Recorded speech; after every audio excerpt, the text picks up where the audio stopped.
With Steve Fisher riding off into the sunset, there is no denying who holds the title of most popular coach in Southern California. Rocky Long about to start his 7th season at the helm of the Aztec football program. Coach Long, with the honor of taking SDSU to a bowl game in each of his first 6 years, that kind of success breeds recruiting success. And you're looking at just some of the local names that have verbally committed to play for Coach Long in the class of 2008. And what do you know? The man joins us now from the Mesa. Coach Long, I know how busy you are this time of year, so let me start by thanking you for your time. And let's stipulate that we don't want to cause you any NC2A grief by talking about recruits too much. But we have this big contingent of your class of 2018 in studio just about a month ago. And to a man, they all said, hey, it's cool to be an Aztec again. Is there a higher compliment that can be paid to you? Well, it's obviously a compliment to our program that a lot of the local kids feel like staying home is a good deal. And a lot of them are highly recruited guys. You know, by NCAA rules, I can't mention them by name. But things are going much, much better this year than they have in the past. And even out of state, we're doing better than we have in the past. But having all those local kids commit to us and hopefully here in the future become Aztecs, that's kind of special to us. Also to a man, when we had them in studio, Coach, they all said, hey, the stadium thing, that's not a big deal. They weren't concerned about the uncertainty about the future of where the Aztecs are going to play. How do you and your staff handle that topic when you're on the recruiting trail? Well, basically, when they ask us about the stadium, we tell them that we have great confidence in our athletic director as well as our mayor and our city council, that they'll make sure that they do something where we have a legitimate place to play. I don't think there's going to be any issue with that. I mean, where we're playing right now, we'll keep playing there, I think, until someone builds us a stadium. And when the new stadium is built, we'll be one of the occupants of that stadium. And I think everybody here in town believes that, too. I've been here long enough to remember opening the sports page and reading that you should be fired. Now I read that you're one of the 12 coaches in the nation that is untouchable. Can you talk about the roller coaster ride that is being a high-profile coach? Well, number one, there's not a coach in the country that's untouchable. But it's nice not to be on the list where they consider you on the hot seat. That's kind of nice. But it's all about winning. If we don't win enough games this year, I'll go from being untouchable to be one of the first guys fired next year. But I think we've got a really good team. I think we're going to play well, and I think we've got a chance to win another conference championship. And I don't see any problem with us our coaching staff becoming some of those guys like the other ones that are on the hot seat. You are self-described an old-school coach, and I think that's a moniker that I think a lot of people hold respect to. But how does an old-school guy survive and thrive in the modern day of athletics?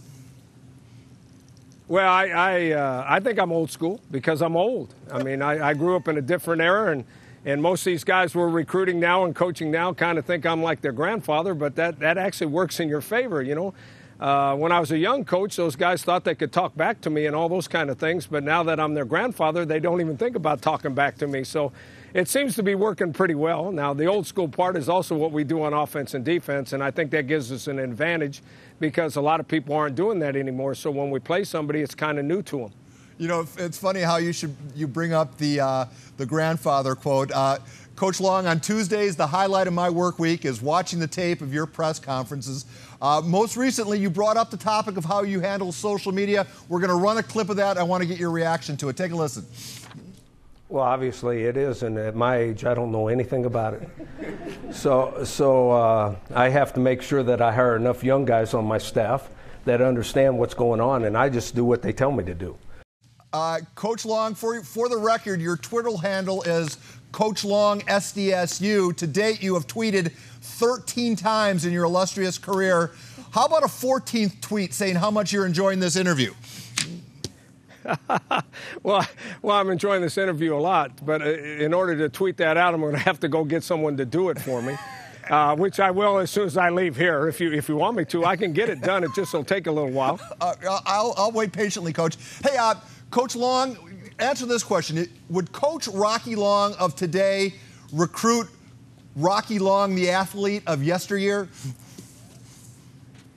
I don't think so. I mean, obviously, when I played, I thought I was good enough. But the athletes now they're bigger, stronger, faster, quicker, better trained.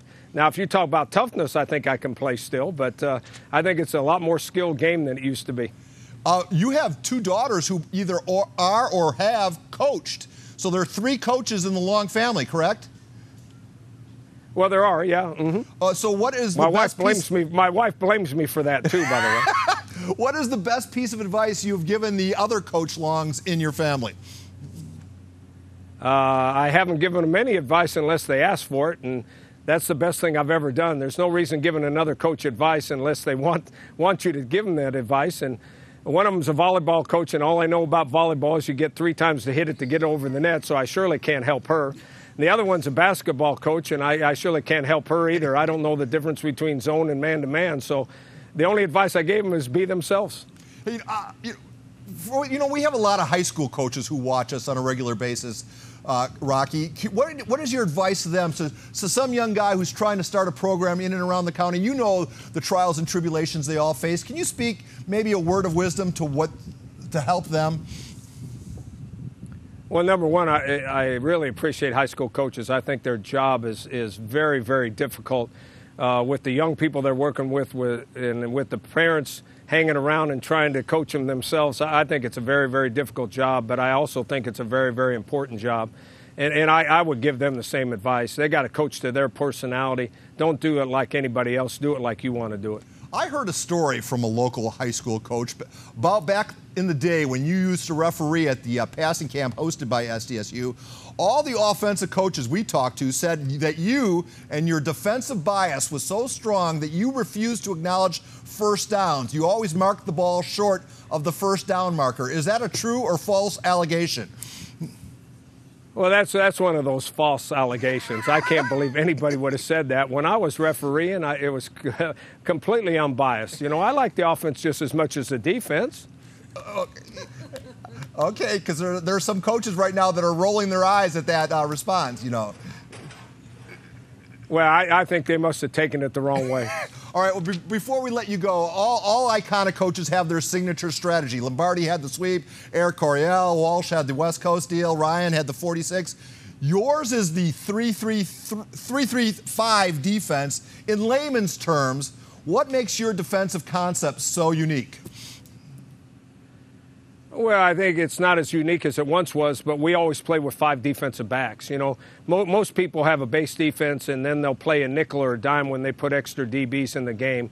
We always play with 5 defensive backs, and what that gives us is versatility. We can line up a lot of different ways. We can play a lot of different coverages. We can play a lot of different blitz schemes and a lot of safeties off the edge. But what has to happen is our safeties also have to play linebacker or defensive end at times, so you have to get a special guy to play that position. Well, Coach, we're out of time. From one Obetian to another, would you like to plug your favorite restaurant in Ocean Beach? No, I better not, because I go to a whole bunch of them, and they get upset if I picked one. Well, okay, Coach, I've seen you in several. Coach Rocky Long, Coach, again, thank you for taking time out. We wish you nothing but success and continued success in the coming campaigns. I appreciate you having me on. Thanks a lot.